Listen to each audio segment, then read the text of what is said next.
justice, power, and knowledge. Trauma and the effects it can leave on the soul, words cannot describe. Last of the five good emperors, Marcus Aurelius, his meditations and his stoic ideal has saved my life. It gave me a perspective against the split wars that we deal with daily. Marcus Aurelius highlighted that no one can shape your future unless you understand where your control plays a part in. And understand that you can't control everything. What can you control? You can control yourself. You can control you and your intentions.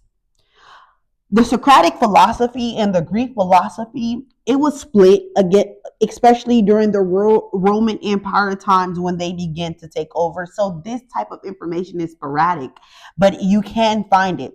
This is the pursuit of self-knowledge, virtue through critical thinking and questioning. That is what trauma brings. That is what it entices.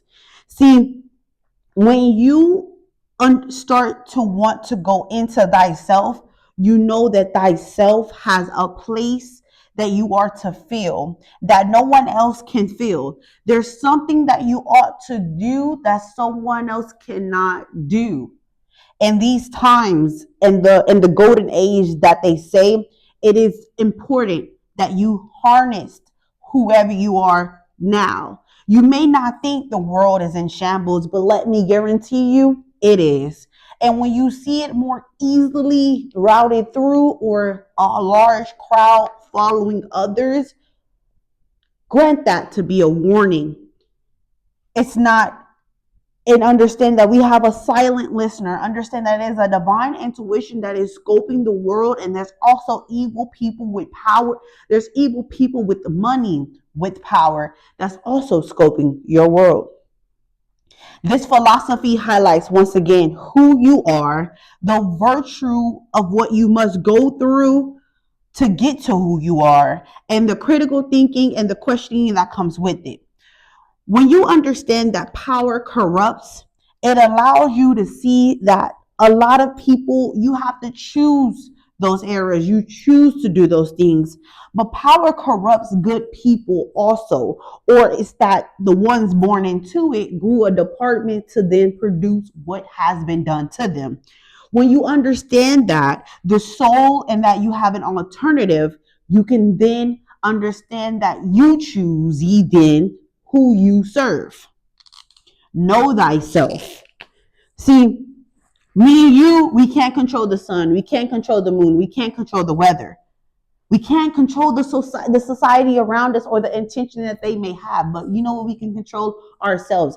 And it may be so hard for you to understand that you yourself can change the trajectory of the planet, but you can if you just focus and harness on yourself. Marcus Aurelius was an empower for not was an emperor for 19 years. That man never shown he didn't die in disgrace. He died, and when he died they found his book and let it into more copies. Now we have the knowledge of an emperor at our hands, the man that had control over the world for 19 years, the man that never ever caused shame to him or his people or his family, the man that had all the power but yet done so good with it.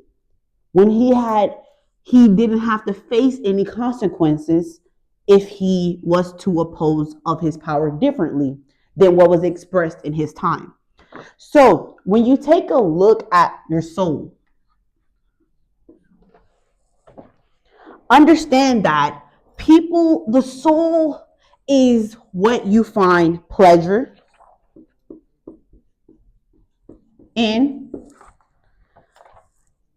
It shares ignorance. It shares an unexamined life.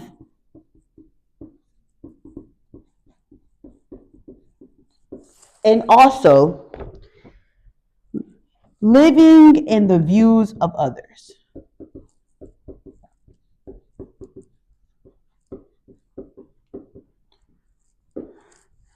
Soul, eyes, thoughts, actions, behavior. Displayed over a period of time, reality. All right? Think of this whole time. So the pleasure, what draws you? What do you want to indulge in? What could you indulge in freely without one's participation?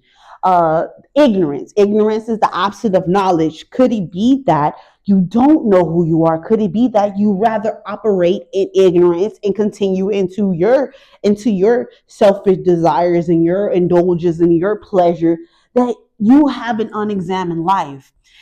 Understand that unexamined life steals others' lives, because when you cannot take ownership of your life and you can't provide for yourself, you're depending on others, because an unexamined life, unexamined person, the person is a lost what? Soul. Living in the views of others. That's an emotionally damaging way of thinking, because what if one's ways could be wrong? Once again, you want to keep in mind that I want to highlight that there is something in you, strategically in you, that no one else can produce but you. What are you doing? Are you living in the views of others? If it's that you're living in the views of others, then that means you're projecting someone else's reality onto yours. That is not going to be recommended in your journey of self-discovery. You want to take this information and you want to start to examine it and realize what flow of life you're living in. Understand that the people that live in this category, they're looking to blame,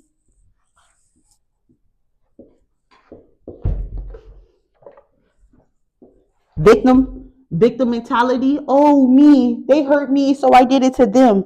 In an unacceptable manner in living,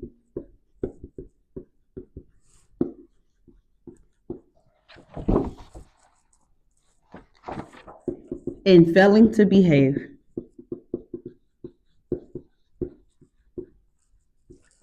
Failing to behave. We all have a opposition that we must fulfill. We're here because of the dispensation of grace. Understand that when Christ died on the cross, Christ not only died to save the world from what we were putting ourselves through, but he died so that we can have a chance to the right of tree of knowledge, and only knowledge. And through knowledge, you then be discovered thyself. Is it that you're not participating in the mere ritual you are birthed into? Understand that ye are gods. So ye are gods and ye have a path to fulfill. No one will just die and be beaten and broken for you to not do nothing with. If you want to fall in the category where people are living in an unacceptable manner and you're displaying and duplicating those behaviors, it will lead to distortion and destruction amongst you, your people, and your legacy. So what's the alternative?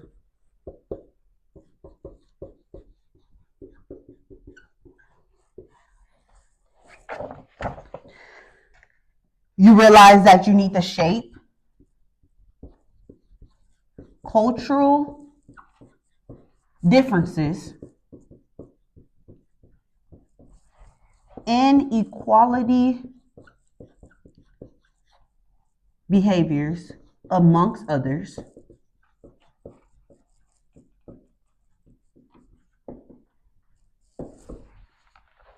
bringing justice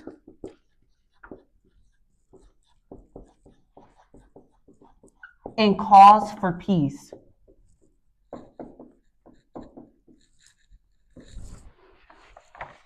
Reject pleasure.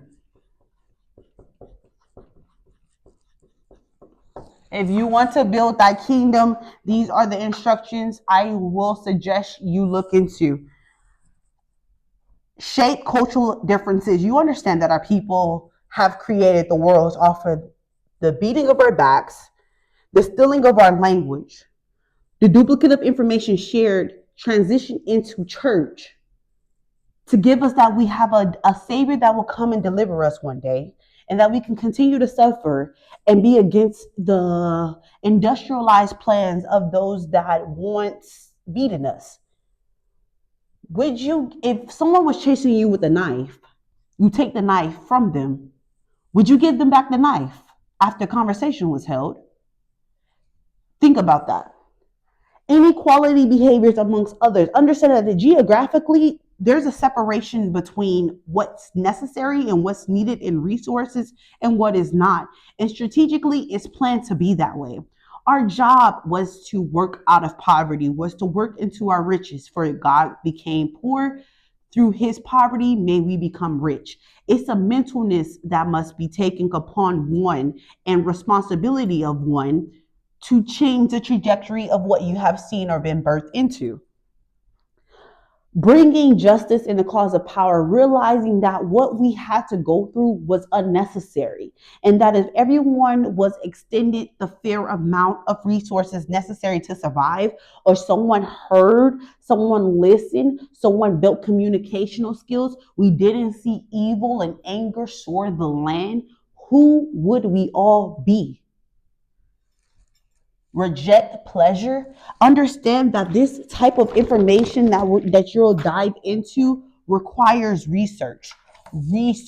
It's not fair that you suffer through it. What makes it fair that others? So yes, you'll be not living in the views of other. Yes, you have to examine your life. Yes, guess what? The introduction of knowledge is pain. Once you realize why you have been lied to and what you have been lied to about, may God bless your soul. Pleasure is a distraction. We only have one life to live. Who were you meant to be? Marcus Aurelius not only valued others, but he put others before himself. And he realized that if I put people before my own desires, maybe everyone else can see that common good and replicate that and do of that. Those that decide, they'll be left astray anyway. But I think that our message was tricked because everyone loves to highlight, oh, God says, love thy enemy and give him, and forgive your enemy, and just move on.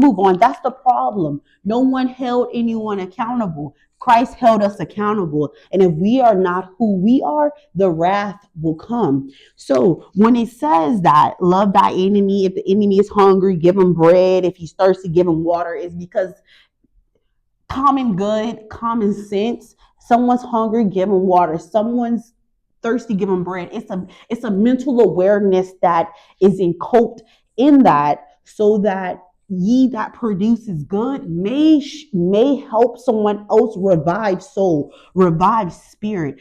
Think about it. When someone hears you out, when someone's there for you, what does that do? It gives you another page to turn. Unless you know, man, I'm not in this by myself. Man, someone understands. That's why he was telling us to be that way. He wasn't telling us to be that way to turn the cheek from evil. No. When you take it back to Deuteronomy chapter 20, verse 3 and 4, and shall say unto them, hear, O Israel, ye approach the day unto battle against your enemies. Let not your hearts faint, fear not, and do not tremble. Neither be ye terrified because of them. Live thy enemy, fight against thy enemy, prepare against battle against thy enemy, because who you're supposed to be through this involvement, through this pain, through this trauma, through this experience, it was supposed to draw you to the mere reflection of who you are. Indeed, ye transform through the intuition of thy soul that will become enlightened. You're the light of the world. You're the light. You're the child of light. Then it would be that we're preparing to go against thy enemy, but we know why we're going against and what we're after. And it's a bigger cause. You know what the cause is? Money, the lack of. People like to value people at a value amount, and money was the worst discovery of human mankind, but it was the only tool that can be used to draw complacement against the moral belief of that have it or that obtain it and that have a lack of it. They like to subject us to how much we have when that wasn't the plan overall. Understand that it was just the enticement of evil and ignorance that stored the land in greed and violence, but it happened because of us. It happened when Eve ate of the fruit thereof. That's what happens when you mix the knowledge of good and evil.